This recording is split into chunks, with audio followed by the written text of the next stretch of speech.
민수기에 대한 이야기를 다시 한번 해보겠습니다. 민수기는 광야에서 이스라엘 백성들의 이 40년 동안 생활했던 내용을 적어놓은 기록이다 그렇게 말씀드렸습니다.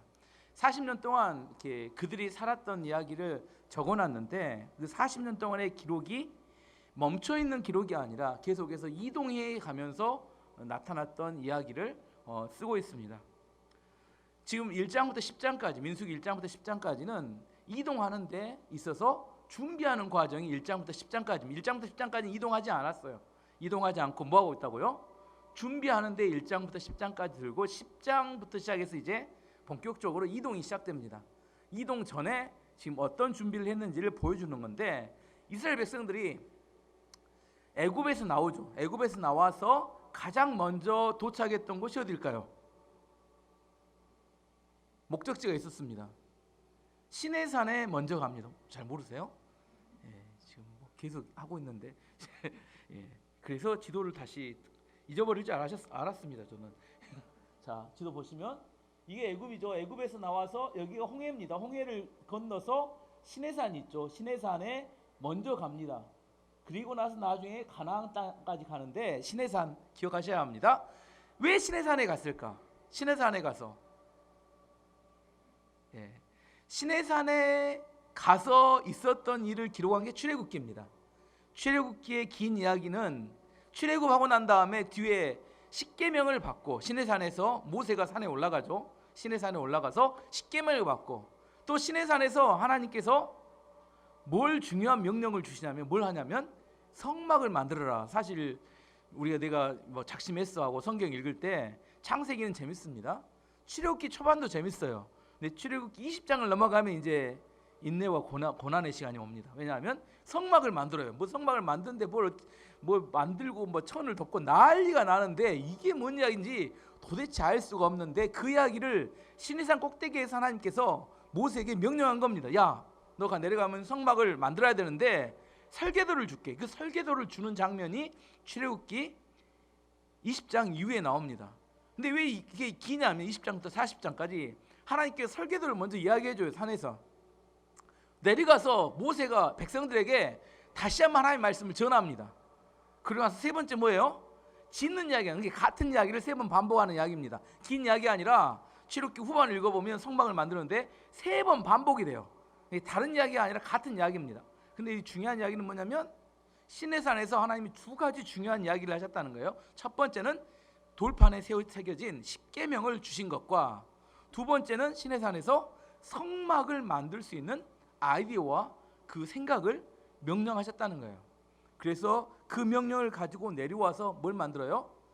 성막을 만드는데 얼마가 걸렸느냐? 1년이 걸렸습니다. 그래서 두 번째 유월절을 치러요. 9장에 가면 첫 번째 유월절을 언제 어디서 치러요? 첫 번째 유월절은 애굽의 마지막 10번째 재앙이 첫 번째 유월절이라면 출애굽하고 나서 1년이 지났을 때 이제 두 번째 유월절을 지나는데 그 1년 사이가 어디 있었냐면 바로 시내산에 있었습니다. 그래서 출애굽하고 난 다음에 시내산으로 가서 두 가지 하나님의 명령을 듣고 1년이 지난 시점에 유월절을 지낸 다음에 이제 광야의 이동이 시작되는 겁니다. 다시 한번 그래서 민수기는 1장부터 10장까지는 이동을 위한 준비다. 이동을 위한 준비. 민수기가 숫자를 센다겠죠. 백성의 숫자를 센다. 민수기 이제 지금까지 해왔던 설교를 한번 정리해 보면 1장, 2장에는 일반 12지파의 백성의 숫자를 세는 이야기가 나옵니다. 3장에는 레위지파의 숫자를 세는 이야기가 나와요. 4장에는 레위지파가 무슨 일을 할 것인가에 대한 이야기가 나와요. 5장에는 이제 공동생활을 하는데 어떻게 하면 공동생활을 잘할 수 있을지에 대한 가장 기본적인 규정을 이야기합니다. 6장에는 지난주에 했는데 나실인의 사약에 대한 이야기를 합니다. 그리고 오늘 7장입니다. 한번 들으면 다 이전 보신 은사니까 괜찮습니다. 오늘 그래서 제가 있는 거니까. 오늘 7장에는 무슨 이야기를 하냐면 이제 성막을 다 완성했어요. 1년이라 성막을 다 만들었습니다. 성막을 만들었는데 이제 써야 되잖아요. 쓰려면 어떻게 해야 되냐면 가장 중요한 게 기름을 발라야 합니다.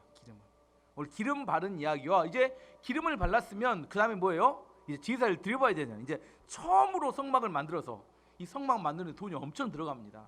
아무튼 굉장히 공을 들여서 아주 좋은 재료와 여러 가지로 만들어 놓고 1년에 걸려서 만들어 크지는 않아요. 만들어 놓고 이제 하나님께 제사를 처음으로 드리는 이야기가 7장에 나옵니다. 자, 이제 첫 번째 뭐부터 했다고요? 기름을 발랐습니다. 오늘 본문 1절 말씀 보면 모세는 성막 세우기를 마치고 그 성막과 그 안에 모든 것에 기름을 붓고 제단과 그 모든 연장에도 기름을 부어 거룩히 구별했습니다. 기구를 만들어 놓고 나서 바로 사용한 게 아닙니다. 사용하면 안 돼요. 뭘 해야 돼요? 기름을 발랐어요. 퀴즈, 무슨 기름을 발랐을까? 식용유, 콩기름, 참기름? 예? 올리브유? 틀렸습니다. 예, 관유인데 하나님께서 특별 비법으로 기름을 만들라고 출애굽기 30장에 명령에는 비법이 있어요. 오늘 내가 그걸 자세히 설명하는데, 왜냐하면 여러분도 한번 가서 만들어 봤으면 재료를 찾을 수만 있다면. 근데 우리나라에 없는 재료라 그러지만 제가 만약에 찾을 수만 있다면 만들어서 여러분 기도할 때마다 발라줄 것 같아요. 기름을 발라주면 저는 합니다. 진짜 있었으면 했을 것 같아요. 그래서 한번 어떤 재료가 들어갔는지 한번 출애굽기 30장 23절에서 25절까지 이렇게 이야기합니다. 너는 상등 향품을 가지되 액체 몰약 500세겔. 몰약이 첫 번째 들어가요. 500세겔은 한 세겔은 11.4g. 제가 이게 500이니까 곱하기 해봤더니 5.7kg의 몰약이 처음에 들어갑니다. 그리고 반수의 향기로운 육개. 육개는 그 지역에서 나는 어떤 그 이렇게 나무 뿌리를 말려서 만든 건데 육개 250세겔. 절반이니까 2.75g, 2.75kg. 그리고 세 번째는 향기로운 창포. 우리나라에 있는 창포 아닙니다. 아라비아 땅에 있는 창포 250세겔. 이것도 2.75kg. 그다음에 계피. 우리나라에 나는 계피 아닙니다. 또 우리 그 실제 우리나라 계피 갖고 오면 곤란합니다. 500세겔. 이거 5.7kg. 네 가지를, 이건 이제 다 이게 어떤 그 가루 같은 분말이잖아요. 이제 액체가 있어야 만들어질 거 아니에요. 그래서 송소세겔로 하고 감람기름 한 흰이 단위입니다. 흰이 몇 리터냐면 3.6리터가 한 흰이에요. 자, 이제 5가지가 들어갑니다. 비법입니다. 이거 하나님 말씀해 준 거니까 쉽게 이야기하면 감람유 3.6리터 아시죠? 식용유 한 통이 몇 리터나 되나요? 어쨌든 식용유 3.6리터 하듯이 감람유 3.6리터에다가 첫 번째 몰약 5.7kg, 그 다음에 육개 2.75kg, 그 다음에 계피 전에 창포 2.75kg, 그 다음에 계피 5.7kg 해보면 17kg 맞나요? 17kg을 3.6리터에 넣어가지고 잘 믹스하면 이게 뭐가 돼요? 예, 이게 관유, 개혁개정관 관유, 이게 거룩한 기름입니다. 이 기름을 가지고 하나님께 특별히 제조한, 잘 맞춰야 돼요. 이게 또 이렇게 아무거나 넣으면 안 됩니다. 잘 맞춰서 이게 만들어 놓은 게 뭐냐면 어떠한 물건이든지 이 기름을 바르면 거룩하게 구별이 되고 하나님께 쓰임을 받게 되는 그런 기름이었습니다. 이 기름은 사람에게도 발랐어요. 제사장을 세울 때 이 기름으로 그에게 발라서 거룩하게 구별해서 사용했다는 겁니다. 우리가 생각할 때 뭐 식용유나 뭐 참기름이나 이 관유나 다 기름 아니야, 아무거나 바르고 하면 되지 않아. 안 됩니다. 하나님께서 정해진 방법을 따라 순종해야 합니다. 그래서 제가 언제 아랍 쪽에 가면 꼭 이걸 구해다가 우리 교회도 제조를 한번 해볼까, 그래서 좀 이렇게 놔둬서 발라보면서 했으면 좋겠다는 생각이 오늘 들었어요. 어쨌든 또 하나는 뭐냐면 이걸 바르게 되면 뭐가 되냐면 거룩하게 구별이 되었다는 겁니다. 예를 들면 번제단을 예를 들을게요. 번제단은 크기가 얼마나 되냐면 제가 번제단의 재료와 크기에 대해서 출애굽기 38장 1절에 이렇게 말합니다. 여호와께서 모세에게 이르시되 너는 아닌가요? 출애굽기 38장 1절이 아니었나 보네. 그가 또 조각목으로 번제단을 만들었으니 길이는 5규빗이요 너비도 5규빗이라 네모 반듯하고 높이는 3규빗이라 1규빗에 50cm, 원래 45cm인데 50cm로 하자면 가로 길이가 2.5m, 세로 길이가 2.5m, 높이가 1.5m. 제가 또 그림을 준비했습니다. 우리가 또 잘 모르니까 보시면 아시겠죠? 저게 번제단이었는데, 성막이 있던 번제단이었는데 가로가 2.5m, 세로가 2.5m, 높이가 1.5m. 제 키 정도 되어서 한 이 정도 되는 번제단을 있었습니다.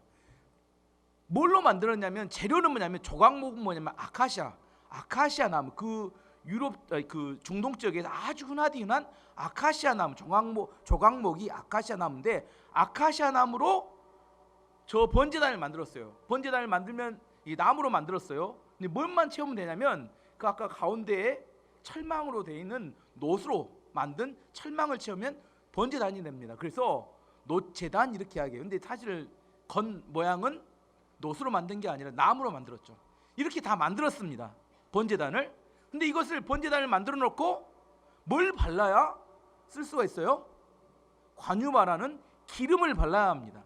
기름을 바르기 전에 만들어 놓고, 이건 나는 뭐 번제단 안 쓰겠어, 저쪽에 뭐 한쪽에 놔둬서 뭐 어디 올라가는 데 쓰겠다, 그러면 쓸 수 있습니다. 하지만 한번 기름을 바르게 되면, 관유를 바르게 되면 구별이 되고 다른 용도로 쓸 수 없게 됩니다. 하나님을 위해서만 사용해야 되는 물건으로 정해져 버리는 겁니다. 그래서 하나님의 성전, 성막에서 쓰일 때 기름을 바르게 되면 이제 용도는 딱 한 가지로 정해져 버립니다. 다른 용도로 쓰면 안 되게 됩니다. 꼭 뭐와 같냐면 레위인과 같아요. 레위인은 똑같은 사람이잖아요, 12지파와 똑같이. 하지만 하나님께서 나를 위해서 특별히 한 지파를 구분하여서 세운 사람들이 레위인이잖아요. 니나 나나. 하지만 그 니나 나가 되지 않습니다. 그 사람들은 하나님의 소유로 하나님께서 특별히 세운 사람, 이 기름을 발랐다는 말은 그런 의미입니다. 신약에서도 이런 개념이 있습니다. 사도행전 1장에 예수님께서 부활하신 이후에 하늘로 승천하기 전에 제자들을 불러놓고 마지막 꼭 지켜야 되는 신신당부했던 말씀이 하나 있어요. 이제 내가 가면 너희들은 뭐 해야 돼요? 이제 너희가 사역을 해야 되잖아요. 하나님께 쓰임받는 일을 해야 되는데 그 전에 반드시 한 가지를 지켜야 된다고 말합니다. 그게 사도행전 1장 4절 5절에 나오는데, 사도와 함께 모이사 그들에게 분부하여 이르시되 예루살렘을 떠나지 말고 내게서 들은 바 아버지께서 약속하신 것을 기다리라. 요한은 물로 세례를 베풀었으나 너희는 몇 날이 못 되어 성령으로 세례를 받으리라 하셨느니라. 예루살렘을 떠나지 말라 했어요. 떠나지 마는 이유가 뭐였어요? 성령 세례가 있을 것이다. 우리 말하는 성령의 기름 부음이라고 이야기합니다. 제자들이 예수님이 사역하실 때는 제자들은 따라만 다녔어요. 근데 예수님이 가시고 난 다음에 이제 누가 사역을 해야 돼요? 제자들이 사역해야 돼요. 사역하기 전에 뭐부터 해야 된다는 거예요? 기름을 발라야 돼. 기름. 지금 구약하고 똑같습니다. 기름을 발라야 구별되어서 쓰임 받게 된다고 이야기하는 겁니다. 그래서 이들이 어떻게 해요? 사도행전 2장에 오순절에 성령이 임하게 되죠. 두려워서 다락방에 숨어있던 이들에게 성령이 강력하게 임하게 되자 갑자기 두려운 마음에서 용기가 솟아나서 길거리 뛰쳐나갑니다. 그리고 그날 복음을 전도해요. 뭔 복음을 전도하냐면 부활의 예수님을 증거합니다. 근데 그날 구원받은 사람이 3,000명이나 됐대요. 우리 교회는 3,000명이 오면 어떻게 될까? 3,000명이나 됐대요. 그날 이렇게 증거할 때. 이게 뭐예요? 기름 부음이 있기 전에 두려움에 떨던 사람들이 성령의 기름 부음이 부어진 다음에 놀라운 변화가 나타났습니다. 그들 안에 용기가 생겼고 그들 안에 완전히 다른 사람이 되어서 하나님의 놀라운 사역에 쓰임받는 사람이 되었다는 겁니다.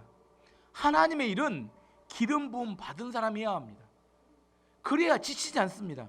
제가 항상 이야기해줘. 양초가 탈 때 기름을 태워야 되는데 뭘 태우면 안 된다고요? 심지를 태우면 끓음만 납니다. 일이 안 돼요. 끓음만 나요. 기름을 태워야 합니다. 그게 기름 부음을 이야기합니다. 기름이 부어지면 내가 타는 게 아니라 기름이 타면서 밝은 빛을 내고 지치지 않습니다. 자꾸 사역하는데 탈진하고 지쳐요. 왜 탈진하고 지쳐요? 내가 하니까 지치는 겁니다. 사람이 억지로 쥐어짜낸 감동과 성령님께서 부어주시는 은혜는 전혀 다릅니다. 사람이 쥐어짜서 주는 감동은 일시적입니다. 하지만 성령께서 주시는 은혜는 지속적입니다. 사람이 주는 감동은 감정 중심적이에요. 사람 많이 모이면 감정이 폭발합니다. 눈물도 나요.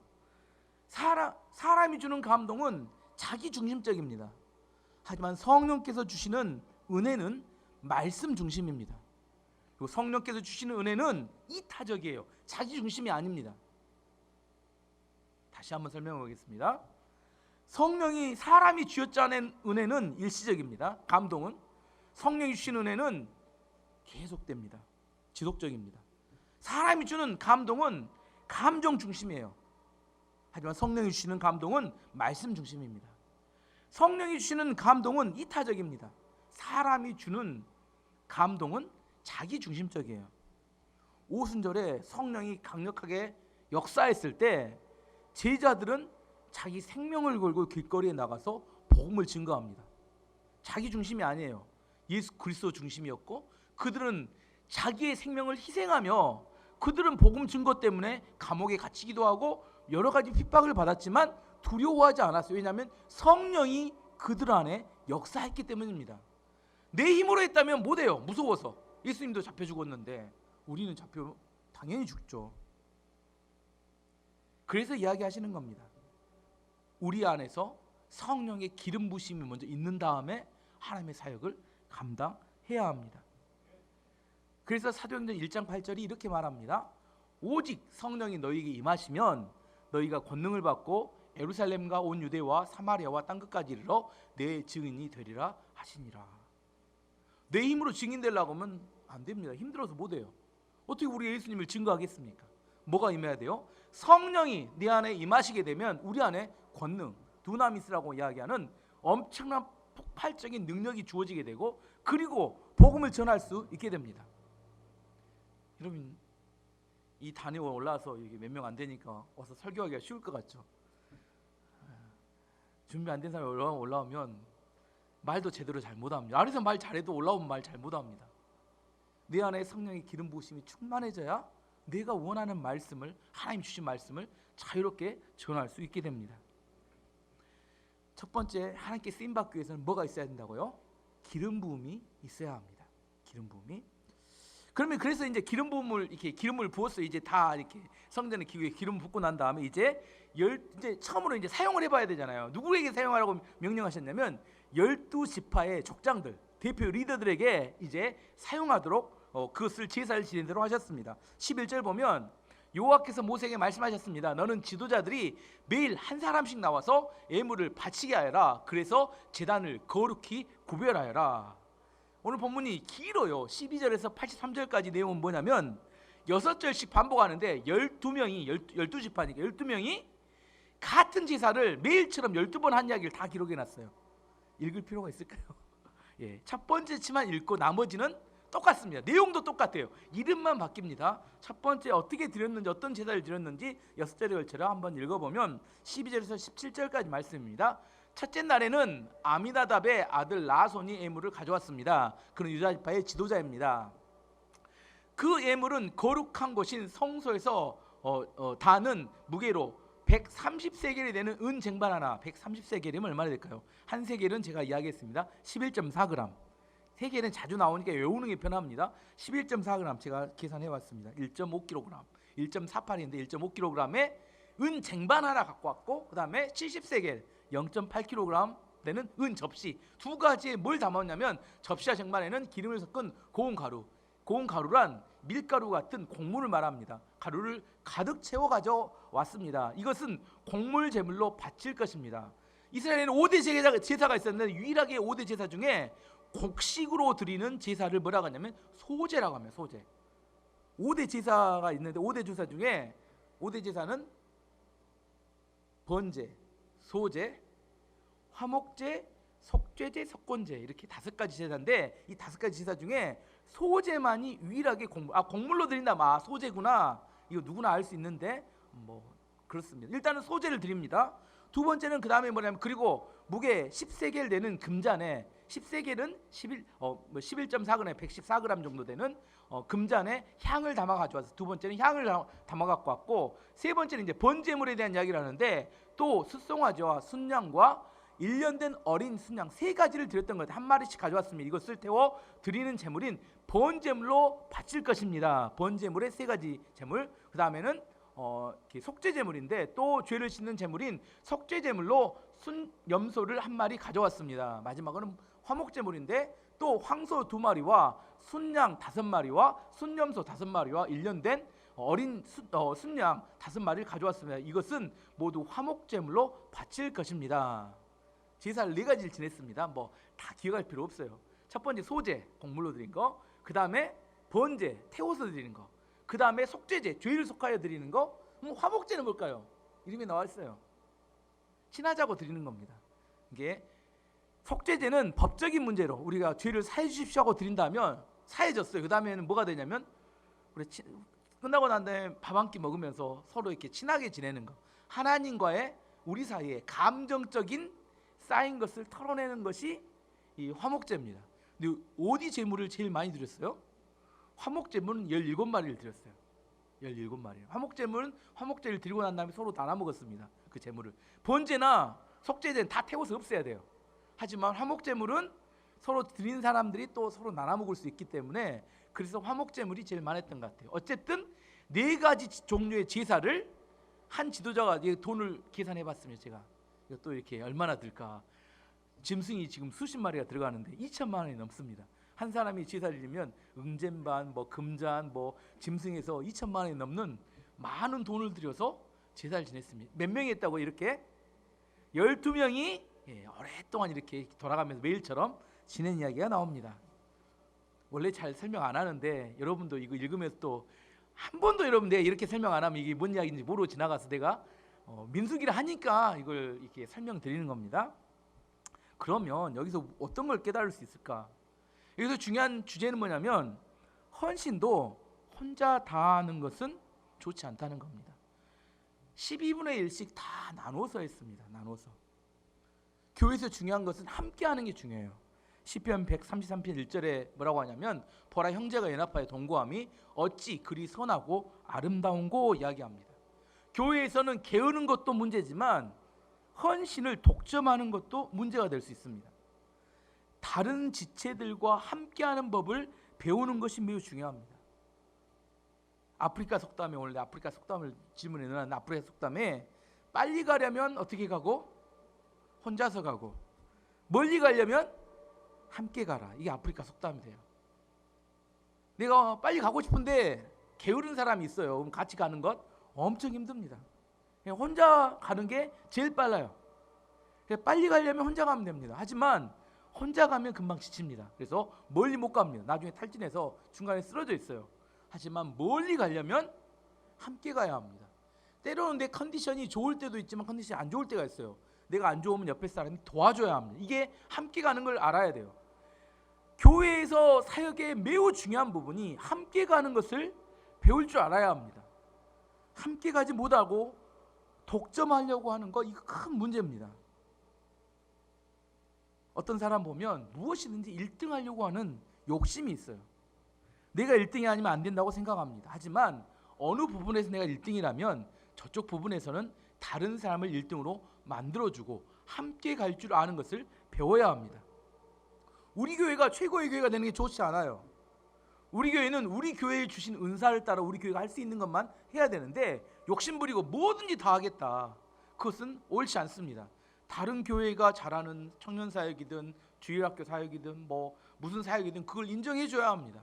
그리고 그들과 함께, 교회와 교회가 저건 아니잖아요. 혹시 동종업체라 경쟁 관계인가요? 하나님 보실 때 뭐라고 생각하실까? 동종관계예요. 경쟁업체 아니잖아요.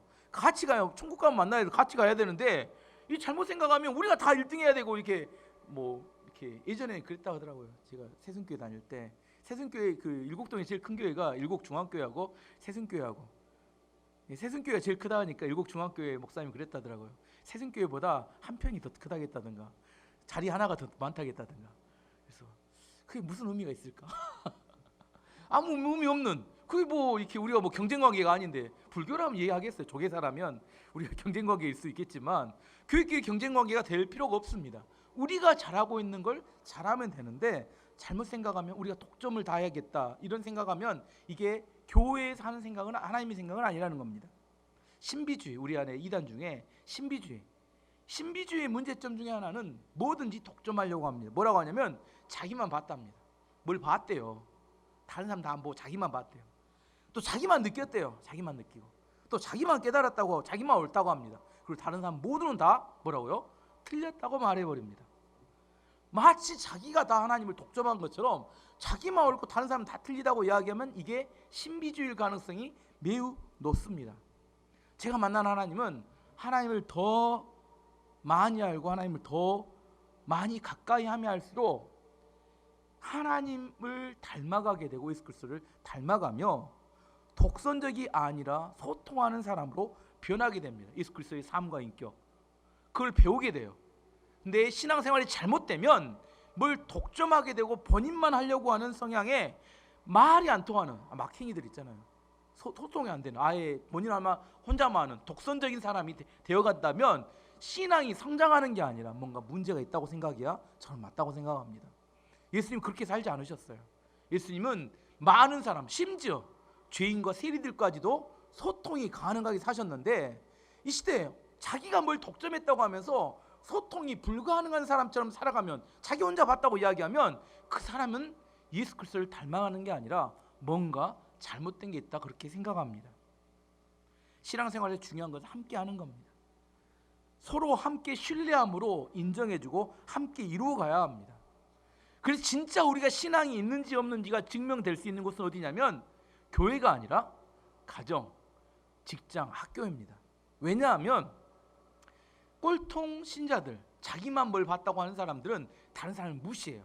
그래서 소통을 거부합니다. 너희들은 잘 몰라, 아무것도 모르는 것들이 하면서 소통을 포기해버립니다. 이게 좋은 모습이 아닙니다. 예수님은 이 땅에 오셔서 사람들과 소통하셨어요. 낮고 천한 곳에 가셔서 그들과 이야기하고 함께 하셨습니다. 내가 뭘 봤기 때문에 다른 사람을 무시하고 그들은 이야기할 가치가 없다고 생각한다면 신앙이 잘못된 겁니다. 그들과 끊임없이 노력하고 소통해 가야 합니다. 예수님이 이 땅에 오신 이유는 하나님이 우리와 소통하기 위해서 이 땅에 오신 걸 기억해야 합니다. 그래서 우리들의 신앙의 롤모델 중에 하나는 다니엘과 요셉이 될 수 있습니다. 다니엘은 어떤 사람이에요? 그는 하나님 앞에 선지자였습니다. 다니엘서는 애언서예요. 그가 수많은 애언을 기록합니다. 근데 그가 주로 활동했던 곳은 어디였어요? 바벨론의 정치계였습니다. 그는 정치인이었어요. 한 나라의 총리였습니다. 그는 교회에 갇혀있는 사람이 아니라 하나님의 선지자였지만 바벨론의 정치계에서 그는 활동했고 그 시대에 하나님의 말씀의 통로가 되었습니다. 요셉도 마찬가지입니다. 요셉도 그 시대에 기근에 빠졌던 시대의 사람들을 구원했지만, 하나님의 통로가 됐지만, 구원의 통로가 됐지만 그가 활동했던 무대는 애굽의 정치계였고 그는 총리로서 역할하며 그 시대를 구원하는데 역할을 합니다. 소통할 줄 알아야 돼요. 세상과도 마찬가지입니다. 주일날 제가 말씀드렸지만 한국교회가 어려워지는 이유는 한국교회 지도자들이 사회성이 너무 부족해져 가기 때문입니다. 성경을 가르쳐요. 말씀은 중요하다고 이야기합니다. 근데 성도들이 어떻게 사는지를 잘 모릅니다. 성도들이 뭘 먹고 사는지, 어떻게 생활하는지 이해를 못해요. 자기 교회 안에 갇혀서 자기 세계에 빠져버릴 수 있습니다. 말씀은 좋지만 구체적으로 그걸 어떻게 적용해야 될지를 보여주지 못합니다. 그래서 요즘 제가 자주 가끔 듣는 유튜브 강의는 요즘 크리스찬 중에 그 메리츠 자산운용의 존니 대표, 여러분도 가끔 들으신가요? 그리고 또 하나는 김창옥 휴먼 컴퍼니의 김창옥 교수라고도 하더라고요. 두 사람 이야기를 가끔 듣습니다. 재밌어요. 둘 다 크리스찬인데 성경을 이야기하지 않는데 성경에 나온 교훈을 가르칩니다. 존니 대표가 하는 이야기 중에 저는 제일 감동적이었던 이야기는 이런 겁니다. 청년들이 물어본대요. 과연 우리가 부자가 될 수 있을까요? 궁금하겠잖아요. 이제 뭐 88만 원 세대 뭐 이렇게 그러면서 이렇게 이제 더 이상 희망이 없는 거 아니냐. 존니 대표가 이렇게 이야기합니다. 무조건 될 수 있다. 무조건 부자가 될 수 있다. 뭐 어떻게 해야 되냐 물어봤더니 커피부터 끊어라. 5천 원짜리 커피를 25년 안 마시면 1억을 모을 수 있다. 복리의 마법이다. 그다음에 또 뭐라고 하냐면 자동차를 사지 말고 버스를 타라. 그 돈으로 펀드를 들어라. 명품백을 사지 말라. 그거 산 대신에 펀드를 들어라. 신혼여행 가지 마라. 몇백만 원, 1,000만 원 들여서 신혼여행 가지 말고 그 돈으로 펀드를 들어라. 사교육, 제일 이제 어머니들 사교육을 금지시켜라. 그래서 그것으로 노후를 준비하면 부자가 얼마든지 될 수 있다. 동의가 되는 점이 너무 많았어요. 저는 이걸 그 사람 이야기 속에 뭔 생각을 했냐면 달란트 비유가 생각났습니다. 5달란트 받은 사람, 2달란트 받은 사람, 한 달란트 받은 사람. 한 달란트 받은 사람은 어떻게 버려요? 땅바닥에 묻어버리죠. 왜 묻었을까요? 나는 너무 적게 받아서 소망이 없다는 거예요. 부자가 될 수도 없고 이익이 남지 않는다는 거예요. 그래서 차라리 어떻게 하겠다, 땅바닥에 묻어놓고 나는 사용하지 않겠다는 겁니다. 이 시대 젊은이들이 가지고 있는 생각입니다. 이제 더 이상 우리들은 부자가 될 수 없으니까 흥청만큼 쓰면서 생활하자, 아니면 뭐 비트코인이나 아무튼 뭐 주식 같은데 도박적으로 일확천금을 바라면서 한 번에 이렇게 투기를 해버리는. 왜 그런 생각이 오냐면 희망이 없다고 생각하기 때문입니다. 과연 희망이 없을까? 희망이 없다고 말하는 세상이 있을 수 있지만 성경은 그렇지 않습니다. 하나님 우리를 선택하고 우리를 부르셨다면 희망이 있는 겁니다. 나는 존니 대표에게 배웠던 것이 뭐냐면 그 이야기를 계속 들으면서 부자가 될 수 있느냐, 저는 주일날 설교로 이렇게 이야기를, 은혜를 우리가 받을 수 있느냐. 은혜를 받는다는 건 네가 하나님이 우리를 선택하셔서 은혜의 자리에 놔둔다고 이야기한 거죠. 우리가 은혜를 받고 하나님의 선택을 받을 수 있을 것인가? 그래서 우리 인생이 바뀔 수 있을 것인가? 여러분 어떻게 생각하세요? 믿는 사람은 내가 하나님 앞에 성실하게 신앙생활을 해갑니다. 그걸 믿지 않는 사람은, 하나님이 나 같은 사람 선택하겠어? 대충 살아갑니다. 과연 우리에게 희망이 있는 것인가? 하나님은 계속 이야기합니다. 내가 너를 선택했고 희망이 있으니까, 내가 너를 얼마든지 바꿀 수 있으니까, 너 인생을 바꿀 수 있으니까 믿음을 가지고 따라오라고 이야기하지만 우리는 그 이야기를 귀 기울게 듣지 않습니다. 희망이 있습니까? 희망이 없으니까 대충 신앙생활로 대충 살아갈 수밖에 없다고 말합니다. 김창욱 교수는 주로 이제 관계에 대한 이야기를 하시죠. 부모나 자식 간의 관계, 부부 간의 관계, 그다음에 내 자신과의 관계. 그분의 메시지는 이런 거예요. 돈이 많다고 행복한 게 아니라 관계가 좋아야 행복하다, 그렇게 이야기합니다. 그분은 이제 주로 강의를 통해 뭘 하냐면, 행복해지려면 어떻게 해야 되느냐, 예쁜 말을 해야 되고 좋은 태도를 보여야 된다 이야기합니다. 다 성경에 나와 있는 이야기입니다. 맨날 하는, 제가 하는 이야기랑 비슷해요. 근데 성경을 이야기하지 않고 세상의 이야기와 사람들의 사례를 들어서 사람들의 태도와 행동을 바꿔줍니다. 이게 소통을 위한 굉장히 많은 노력이 필요했겠다고 생각합니다. 우리가 가지고 있는 성경을 가지고 세상에 이야기하면 세상에 안 들어요. 하지만 세상에 있는 이야기로 이 이야기를 전달할 수 있는 노력한 사람들이라고 저는 생각을 합니다. 독점하려고 하는 것, 이게 문제가 될 수 있습니다. 함께 공유해야 합니다. 독점의 유혹에서 벗어나는 길은 뭐냐면 함께 하는 것을 배워야 합니다. 마태복음 18장 19절에 이렇게 말합니다. 진실로 다시 너희에게 이르노니 너희 중에 두 사람이 땅에서 합심하여 무엇이든지 구하면 하늘에 계신 내 아버지께서 그들을 위하여 이루게 하시리라. 어떻게 구하면 하나님 이루신다고요? 합심하여가 중요합니다. 합심이란 뭔 말이에요? 혼자가 아니라 함께 기도하면. 여러분 기도 혼자 해요? 같이 해요? 함께 기도하는 게 능력이 있다고 말합니다. 성경은 함께 기도해야 합니다. 부부가 함께 기도하면 능력이 있습니다. 따로따로 기도하지 말고 함께 기도해야 합니다. 그래서 공동체의 기도가 중요합니다. 셀이 함께 기도하는 게 중요합니다. 나와 함께 일하고 있는 일터에서 함께 기도하는 게 중요합니다. 우리가 가족들이 모여서 함께 기도하는 게 중요합니다. 하나님께서 함께 기도할 때 응답하시겠다고 약속하셨던 걸 기억해야 합니다. 혼자가 능력이 있을 것 같잖아요. 성경은 그렇게 말하지 않습니다. 요한복음 13장 34, 35절은 이렇게 말합니다. 새 계명을 너희에게 주노니 서로 사랑하라. 내가 너희를 사랑한 같이 너희도 서로 사랑하라. 너희가 서로 사랑하면 이로써 모든 사람이 너희가 내 제자인 줄 알리라. 혼자 사랑하라, 서로 사랑하라. 서로 사랑하라. 서로 사랑할 때 세상 사람들이 우리가 하나님 예수님의 제자인지 알게 된다는 겁니다. 함께 사랑하는 게 중요합니다. 나 혼자 감정 줬다 뺐다 이렇게 하지 말고 서로 사랑하는 것을 맞춰가는 걸 배워야 합니다. 맞추지 못하니까 깨지는 겁니다. 서로 사랑하는 건 매우 중요한 겁니다. 사랑도 내 감정에 기준하면 서로 사랑은 못합니다. 서로 맞춰서 사랑하는 법을 배워야 합니다. 성경이 그걸 이야기합니다. 교회도 마찬가지예요. 에베소 2장 22절도 뭐라고 하냐면 너희도 성령 안에서 하나님이 거하실 처소가 되기 위하여 그리스도 예수 안에서 함께 지어져 가느니라. 함께가 중요합니다. 교회를 이야기하는 교회 건물을 이야기 아니라 교회 성도들이 교회로 지어져 갈 때 어떻게 지어져 간다고요? 함께 교회가 되어져 간다 말합니다. 네가 어떻게든 나는 나 혼자만 하면 돼, 이게 아니라 함께 교회를 세워가야 합니다. 교회 공동체든 가정 공동체든 셀 공동체든 마찬가지입니다. 너는 빠져, 우리끼리 할 테니까, 이게 아니라는 겁니다. 함께 지어져 가는 게 매우 중요합니다. 교회는 공동체입니다. 지금 제가 12지파의 사람들이 뭐 했어요? 12지파의 지도자들이 모두 돌아가면서 제사를 지냈다겠죠. 그렇게 제사를 12지파의 사람들이 다 한마음이 되어서 12일 동안 제사를 지내고 난 다음에 나타났던 중요한 변화가 하나 있었는데 그게 89절에 나옵니다. 이 말씀하려고 지금까지 제가 설교해 왔어요. 모세는 여호와께 말씀드릴 것이 있을 때에는 만남의 장막인 회막으로 들어갔습니다. 모세는 여호와께서 자기에게 하시는 말씀을 들었습니다.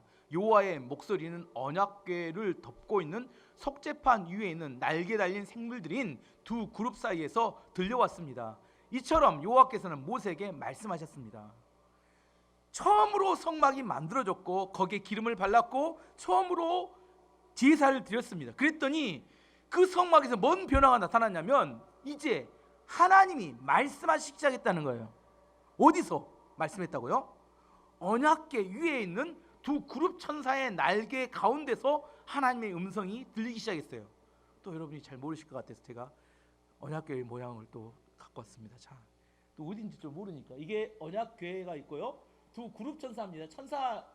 그룹 천사란 천사 이 가운데서 하나님이 말씀한 이게 어디 있어요? 지성소 안에 있는 겁니다. 지성소의 언약궤 위에 그룹 천사 날개 사이에서 하나님의 음성이 들리기 시작했는데 이게 처음으로 하나님께서 성막에서 말씀하셨다는 겁니다. 어떻게 했을 때?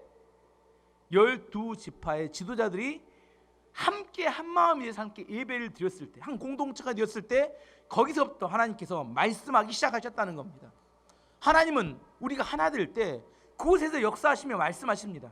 가정이 하나 될 때 그곳에 하나님이 역사하시면 말씀하세요. 교회가 하나 될 때 그곳에 하나님이 역사하시면 말씀하십니다. 직장에서 직장을 놓고 함께 한 마음이 돼 기도할 때 그곳에 하나님이 말씀하십니다. 이게 정말 중요한 겁니다. 이스라엘 백성들이 가장 중요하게 여겼던 건 뭐냐면 하나님의 말씀입니다. 하나님 영이시기 눈에 보이지 않습니다. 눈에 보이는 건 우리를 속일 수 있어요. 하지만 하나님은 말씀하시는 분입니다. 말씀을 통하여 이스라엘 백성을 다스렸어요. 그래서 이스라엘 백성이 뭐라고 하냐면 그들은 쉐마적 존재라. 쉐마 이스라엘 쉐마란 뭐냐면 들으라입니다. 들으라 이스라엘아. 하나님의 백성의 특징은 듣는 존재입니다. 우리는 보는 게 아니에요. 하나님 우리께 뭘 보여주시지 않아요. 형상을 만들지 말아 있습니다. 하지만 우리는 말씀을 듣고 살아갑니다. 눈은 우리를 속여요. 보이는 것은. 하지만 듣는 건 속이지 않습니다. 하나님의 음성을 듣고 따라가야 합니다. 어린 양들이 목자를 따라갈 때 보고 따라가는 게 아니라 듣고 따라갑니다. 목자가 가자는 소리를 듣고 목자의 음성을 듣고 따라갑니다. 중요한 게 우리는 말씀을 듣는 존재라는 사실을 알아야 돼요. 여러분 안에 말씀을 듣는 것을 배워야 합니다. 말씀을 읽어요. 성경을 읽지만 성경을 읽지만 이 성경이 나에게 들려주는 하나님의 음성을 들을 수 있어야 합니다. 그게 들려야 내가 어떻게 살아갈지를 깨닫고 알 수 있게 됩니다. 이스라엘 백성들은 광야에 살았어요. 광야는 죽는 장소입니다. 죽어야 돼요. 왜냐하면 먹을 것도 없고 마실 물도 없어요. 근데 그들이 살 수 있었던 유일한 비결은 그들은 하나님의 말씀을 품고 있었기 때문입니다. 성막이 중요한 이유는 성막에서 하나님의 말씀이 선포됩니다. 그들은 엄청난 능력의 민족이 되었고 그 시대 중동 근동의 최고의 강력한 민족이 됩니다. 가는 곳마다 전쟁하면 다 승리했습니다. 그들은 죽어야 될 광야에서 물을 마시고 먹을 만나를 먹으며 살아남았습니다. 왜? 그들은 원자탄보다 더 강력한 하나님 말씀을 붙들었기 때문입니다. 히브리서 4장 12절은 이렇게 말합니다. 하나님의 말씀은 살아있고 활력이 있어 좌우의 어떤 날성검보다도 예리하여 혼과 영과 및 관절과 골수를 찔러 쪼개기까지 하며 또 마음의 생각과 뜻을 판단하시나니 하나님의 말씀 능력이 있어서 하나님이 천지를 창조하실 때 말씀으로 천지를 창조하셨습니다. 종교개혁을 일으켰던 마틴 루터가 그는 제일 두려웠던 게 번개치고 이렇게 천둥치고 번개치는 날. 그때 당시 사람이 이렇게 믿었어요. 번개는 죄진 사람한테 가서 꽂혀서 죄진 사람 죽는다 이렇게 생각해서 자기는 죄인인데 번개치는 날은 항상 두려웠다고 합니다. 저 번개 내가 맞아 죽으면 어쩔까. 항상 두려워서 어떻게 하면 이 두려움을 벗어날 수 있을까. 아무리 생각해도 이게 벗어날 길이 없더래요. 그런데 어느 날 말씀을 읽다가 한 말씀을 깨달았습니다. 그 말씀이 뭐예요? 의인은 믿음으로 말미암아 살리라. 로마서의 말씀을 읽는 순간 그 모든 고민과 두려움이 한 방에 다 사라졌습니다. 의인은 뭘로 살아요? 믿음으로 말미암아 살리라. 천둥 번개를 두려워하면 살리라가 아니라 내가 하나님이 나를 지키시고 그 은혜를 믿으면 구원하신다는 약속을 믿는 믿음으로 살리라. 이걸 믿고 그가 구원받고 변화된 이후에 어떻게 되냐면 한 시대 유럽 전체의 종교개혁의 모토가 됩니다. 의인은 믿음으로 말미암아 산다. 한 번에 한 구절의 말씀이 한 시대와 한 민족과 한 지역을 전부 다 홀라당 바꿀 수 있는 능력이 하나님 말씀에 있습니다. 이스라엘 백성들이 지금 제가 뭘 설명하고 있냐면 또 방향을 잃으니까 이동을 해가야 되잖아요. 광야 40년 이동을 해가기 위한 준비를 하고 있는 겁니다. 준비 중에 가장 중요한 준비가 뭐냐면 말씀이 들리기 시작해야 이동 준비가 끝난 겁니다. 이 말씀이 없이 이동하면 어떻게 돼요? 다 광야에 죽습니다. 말씀이 들릴 수 있는 조건을 지금 성막을 만들고 기름을 바르고 제사를 지내고 난 다음에 하나님 말씀이 들리니까 이게 어떻게 된 거예요? 이제 출발 준비가 다 됐다는 사실을 의미합니다. 올해 2022년 약속의 말씀에 우리 교회는 어디를 통과할까요? 말씀. 광야를 통과한다고 말씀에 돼 있어요. 광야를 통과할 때 살아남을 수 있는 비결이 뭐라고요? 하나님의 말씀을 붙들어야 합니다. 말씀이 붙들리고 말씀이 살아서 역사하면 광야에서 길이 만들어지고 광야에 샘이 터집니다. 우리 인생이 척박하고 어려운 게 중요한 문제가 아니에요. 얼마든지 더 어렵고 힘들고 지금보다도 더 어렵고 힘든 광야가 주어질 수 있습니다. 그럼에도 불구하고 하나님 말씀의 역사하심이 있으면 그곳에서 하나님 축복의 강물이 흘러서 생명과 모든 것이 살아나는 변화가 나타날 수 있습니다. 중요한 건 우리에게 약속의 말씀이 하나님이 선포하고 말씀해 주신가 합니다. 말씀이 들려져야 합니다. 그리고 말씀이 깨달아져야 되고 말씀이 약속의 말씀이 내 안에 사로잡혀져야 합니다. 그럴 때 우리는 광야에서도 죽지 않습니다. 오히려 광야를 통과할 때 엄청난 축복과 은혜가 부어지게 됩니다. 신명기 8장 2절 3절 요즘 계속 보는 말씀입니다. 내 하나님 여호와께서 이 40년 동안에 내게 광야의 길을 걷게 하신 것을 기억하라. 이는 너를 낮추시며 너를 시험하사 내 마음이 어떠한지 그 명령을 지키는지 지키지 않는지를 알려 하심이라. 너를 낮추시며 너를 줄이게 하시며 또 너도 알지 못하며 네 조상들도 알지 못하던 만나를 내게 먹이신 것은 사람이 떡으로만 사는 것이 아니요 여호와 입에서 나오는 모든 말씀으로 사는 줄을 내가 알게 하려 하심이니라. 아멘. 우리는 떡으로 먹고 사는 존재가 아닙니다. 하나님 말씀을 먹고 사는 존재입니다. 네 안에 중요한 건 뭐냐면 오늘 가장 핵심은 말씀이 들려져야 합니다. 우리 안에 말씀이 들려지면 그 어떤 곳에서 일어날 수 있습니다. 근데 말씀이 어떤 상황에 들려지느냐? 함께 할 때 들려집니다. 독불장군에게 들려지지 않습니다. 가정에서든지 교회에서든지 우리가 머무는 곳에 함께함으로 하나님 말씀이 선포되고 말씀이 전해질 준비를 해 가야 합니다. 오늘 말씀의 결론을 맺도록 하겠습니다. 성막을 위한 기구를 만들었지만 그 기구는 어떻게 쓸 수 있어요? 기름이 발라져야 합니다. 그걸 기름 부음이라고 합니다. 하나님께서 12지파의 족장들에게 모두 돌아가면서 제사를 지내게 했어요. 목적이 뭐예요? 하나님의 나라는 혼자 가는 게 아니라 함께 가는 것입니다. 마지막으로 그들이 함께 했을 때 하나님 그 말씀에 순종했을 때 하나님이 뭐 하기 시작했어요? 그들 안에 말씀하기 시작했습니다. 저는 우리 교회가 이런 하나된 공동체가 되어서 생명의 능력의 말씀이 이 교회에 선포되기를 원합니다. 그리고 이 시대를 구원하는 구원의 통로가 되는 교회가 될 수 있기를 간절히 기도합니다.